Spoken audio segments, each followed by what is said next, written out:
Assalamualaikum warahmatullahi wabarakatuh.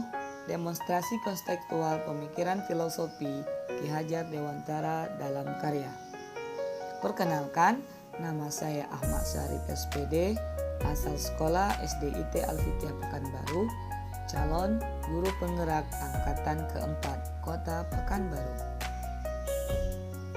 Adapun fasilitator saya Bapak Dr. Handes Suwondo MPD dan pengajar praktik Ibu Dr. Handa Citra Aris MPD. Menurut Ki Hajar Dewantara, pendidikan adalah memberikan tuntunan terhadap segala kekuatan kodrat yang dimiliki anak agar ia mampu mencapai keselamatan dan kebahagiaan yang setinggi-tingginya, baik sebagai seorang manusia maupun sebagai anggota masyarakat. Ada 5 asas pendidikan menurut Ki Hajar Dewantara. Yang pertama, asas kemerdekaan. Yang kedua, asas kodrat alam. Yang ketiga, asas kebudayaan. Yang keempat, asas kebangsaan. Dan yang kelima, asas kemanusiaan. Semboyan Ki Hajar Dewantara. Semboyan ini sangat populer sekali di kalangan pendidikan yang ada di Indonesia.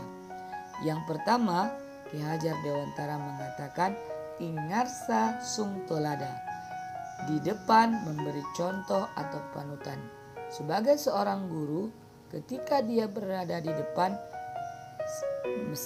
semestinya dia dapat memberikan contoh suri tauladan yang baik untuk peserta didiknya.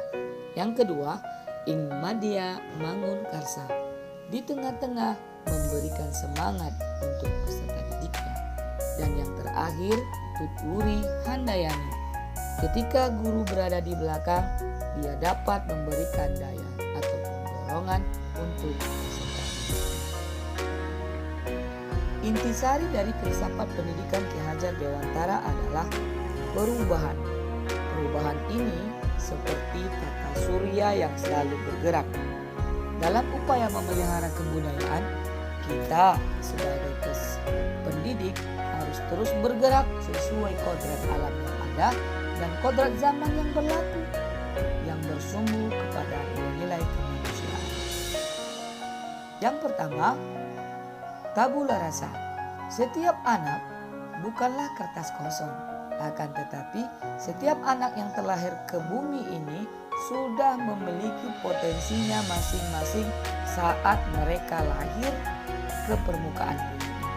Jadi, tugas kita sebagai pendidik adalah mengembangkan potensi-potensi yang sudah baik tersebut, bukan malah mematikan potensi-potensi tersebut. Selanjutnya, untuk pengaplikasiannya di kelas, saya selalu melibatkan anak dalam setiap proses pembelajaran yang saya lakukan. Ini berguna dan bertujuan untuk diri anak itu sendiri. Dan saya selalu mendengarkan dan memperhatikan pendapat mereka serta menjadikannya sebuah hal yang penting dalam proses pendidikan. Hal ini supaya mereka tumbuhlah potensi-potensi yang sudah dimiliki mereka sejak dini. Jadi mereka dapat kepercayaan dari kita sebagai seorang guru. Selanjutnya yang kedua yakni kodrat anak bermain. Bermain merupakan kodrat anak. Menurut Ki Hajar Dewantara, permainan itu adalah pendidikan. Ki Hajar mengatakan bahwasanya pendidik harus memahami bahwa kodrat anak adalah bermain, sehingga pembelajaran yang kita lakukan di dalam kelas itu dapat kita integrasikan dengan bermain sambil belajar atau belajar sambil bermain. Nah, untuk pengaplikasiannya di kelas, saya selalu menerapkan games. Contohnya seperti yang berikut ini, yakni game puzzle. Game puzzle ini mengasah otak anak sehingga anak merasa tidak terbebani. Mereka bermain, lalu mereka mendapatkan pengetahuan dari apa yang sudah mereka lakukan. Nah, yang kedua yakni untuk mengenalkan permainan tradisional. Nah, ini saya lakukan dengan cara praktek langsung.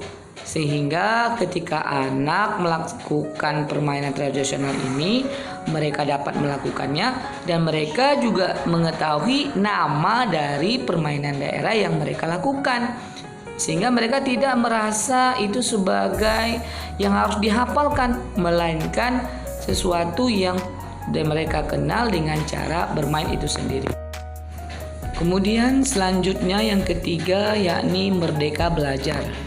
Merdeka belajar adalah memberikan kebebasan kepada anak untuk berekspresi, berinovasi, berkarya dan berkolaborasi tanpa ada paksaan ataupun ancaman seperti hukuman dari gurunya. Ganjaran dan hukuman itu tidak diberikan kepada mereka. Ini untuk menjaga jangan sampai anak ini terbiasa ingin mendapatkan ganjaran dulu baru dan melakukan, atau takut melakukan sesuatu karena hukuman yang sudah disediakan oleh guru. Nah, kita sebagai guru mestinya dapat memberikan kebebasan kepada anak. Kebebasan dalam arti kata tetap dalam pantauan guru. Anak didik kita itu bebas berkarya, menghasilkan sebuah karya yang lebih baik untuk potensi yang ada dalam diri mereka. Untuk penerapannya di kelas, yang saya lakukan yang pertama, siswa diberikan kebebasan untuk memilih anggota kelompoknya. Ini bertujuan agar anak dapat bekerja sama dengan teman yang sudah dipilihnya. Jadi tidak ada pilihan dari gurunya. Nah, yang saya lakukan kedua adalah siswa diberikan kebebasan dalam menentukan kesempatan kelas. Ini bertujuan agar apa-apa yang mereka inginkan sudah kita rekomendasikan dan dapat kita kerjakan secara bersama-sama. Lalu yang ketiga, penerapannya di dalam kelas, siswa diberikan kebebasan dalam memilih topik percobaannya. Seperti contoh-contoh percobaan. Guru memaparkan beberapa yang akan dicobakan. Jadi anggota kelompok sudah memilih mana yang mereka akan cobakan, sehingga mereka dapat berbagi peralatan-peralatan ataupun bahan-bahan yang akan dibawa besok paginya. Selanjutnya yang terakhir yakni keberpihakan kepada anak. Setiap anak diberikan kesempatan dan kebebasan untuk menampilkan karyanya masing-masing. Jadi yang saya lakukan di lapangan adalah anak-anak diberi kesempatan membuat karya dari plastisin. Nah, untuk plastisin ini sendiri itu diolah oleh anak itu sendiri. Jadi mulai dari proses pembuatan plastisinnya sampai dengan hasil dari karya dari plastisin itu saya berikan kebebasan kepada anak. Selanjutnya profil Pancasila. Nah, profil Pancasila ini ada 6. Yang pertama, beriman, bertakwa kepada Tuhan Yang Maha Esa dan berakhlak mulia. Yang kedua adalah mandiri. Yang ketiga, bernalar kritis. Yang keempat, berkebinekaan global. Yang kelima, bergotong royong. Dan yang terakhir, kreatif. Harapannya setelah saya menerapkan pemikiran dari apa yang sudah disampaikan oleh KHD, minimal beberapa dari profil Pancasila itu dapat diamalkan oleh peserta didik saya. Adapun tantangan yang saya hadapi, yang pertama dikarenakan di kelas saya ada anak yang ABK, terkadang pemantauan dan perhatian saya kurang terhadapnya, sehingga anak ini kurang mendapatkan perhatian dari saya. Yang kedua, bisa dikatakan di kelas saya rata-rata anaknya berhiperaktif, sehingga mereka susah sekali untuk diam sejenak saat pembelajaran. Nah, ada beberapa solusi yang sudah saya lakukan. Yang pertama, untuk anak yang ABK tadi, saya berkomunikasi dengan orang tuanya dan guru BK yang ada di sekolah untuk menyelesaikan permasalahannya. Lalu untuk mengatasi anak yang kedua, yakni anak-anak yang hiperaktif tadi diberikan tugas yang dikerjakan secara berkelompok seperti mengukur benda-benda yang ada di sekolah dengan penggaris, depa maupun nasta. Yang ketiga, melakukan game atau ice breaking pada setiap pembelajaran.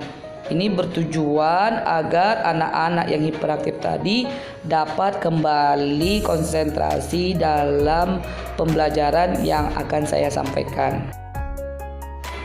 Mungkin sekian dulu dari saya tentang demonstrasi pemikiran Ki Hajar Dewantara. Semoga bermanfaat bagi saya dan yang mendengarkannya.